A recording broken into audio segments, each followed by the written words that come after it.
चारि पाती सुनु राम के नाम सो, चारि पाती सुनु राम के नाम सो। पत्र लिखलन जे सीता धरा धाम सो, चारि पाती सुनु राम के नाम सो, चारि पाती सुनु राम के नाम सो। पत्र लिखलन जे सीता धरा धाम सो, चारि पाती सुनु।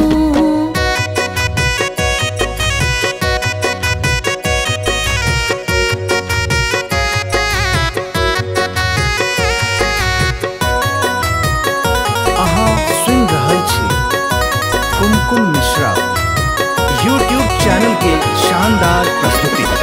प्रथम धरैत तीनों माता के ध्यान, कही राजक जय हो हे प्रियतम प्रणाम। प्रथम धरैत तीनों माता के ध्यान, कही राजक जय हो हे प्रियतम प्रणाम। अहाँ कोना के हमरा बिसरिए गेलो, अहाँ कोना के हमरा बिसरिए गेलो। बाट तकते छी एखनो अपन धाम सो, चारि पाती सुनु राम के नाम सो। पत्र लिखलन जे सीता धरा धाम सो, चारि पाती सुनु।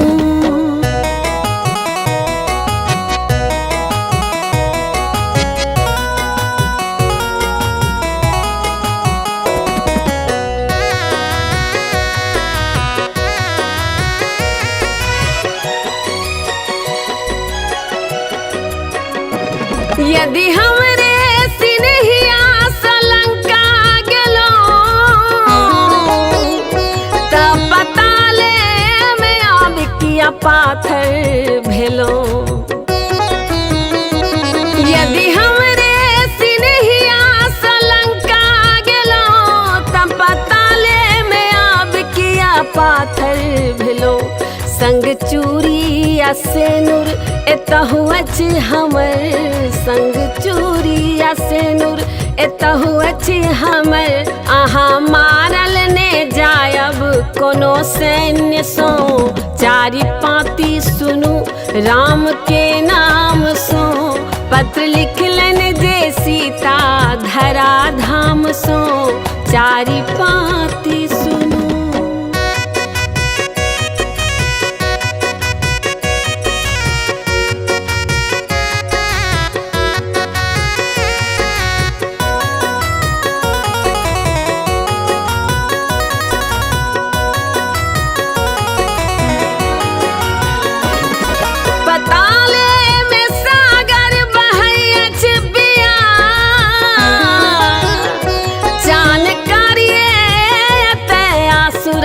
करिया आए पताले में सागर बहैच पिया, चान करिए तया सूरज करिया।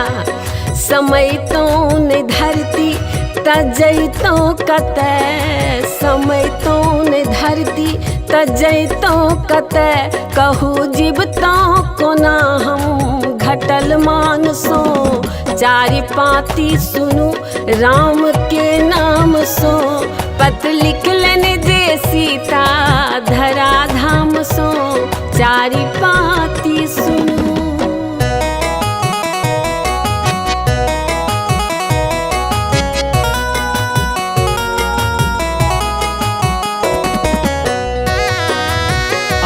सुन रहल छी कुमकुम मिश्रा यूट्यूब चैनल के शानदार प्रस्तुति।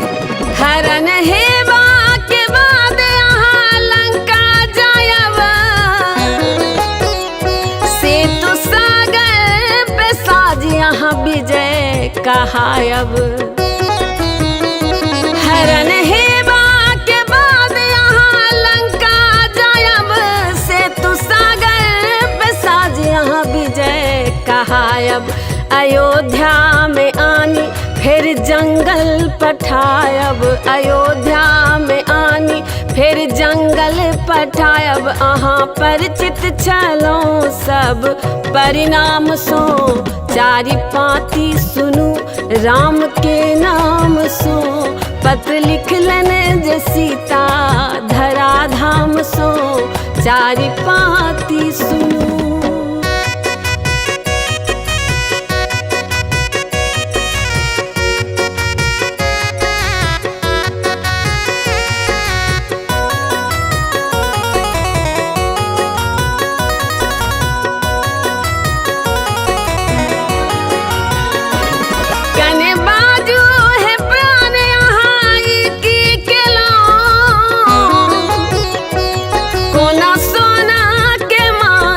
सीता ले लो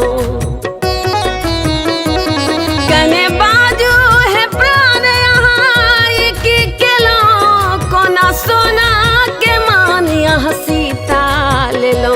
हम विदेहक धियाता वैदेही भेलो, हम विदेहक धियाता वैदेही भेलो। तथ्य राखब नुकाए हमर संतान सो। चारि पाती सुनू राम के नाम सो, पत्र लिखलन जे सीता धरा धाम सो। चारि पाती सुनू।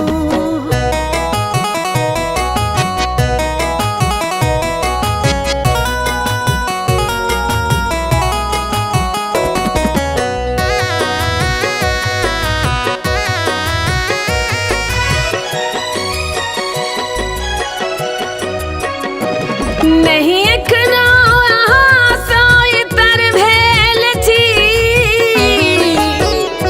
आब रघुकुल के हमहूँ पितर भेल छी। नहीं एखनो अहाँ सँ इतर भेल छी, आब रघुकुल के हमहूँ पितर भेल छी। धिया ससुरे में नीक बाद स्वर्गे में नीक, धिया ससुरे में नीक बाद स्वर्गे में नीक। हम माननीय कहावी अपन मान सो। चारि पाती सुनू राम के नाम सो, चारि पाती सुनू राम के नाम सो। पत्र लिखलन जे सीता धरा धाम सो। चारि पाती सुनू राम के नाम सो, चारि पाती सुनू राम के नाम सो। पत्र लिखलन जे सीता धरा धाम सो। चारि पाती सुनू।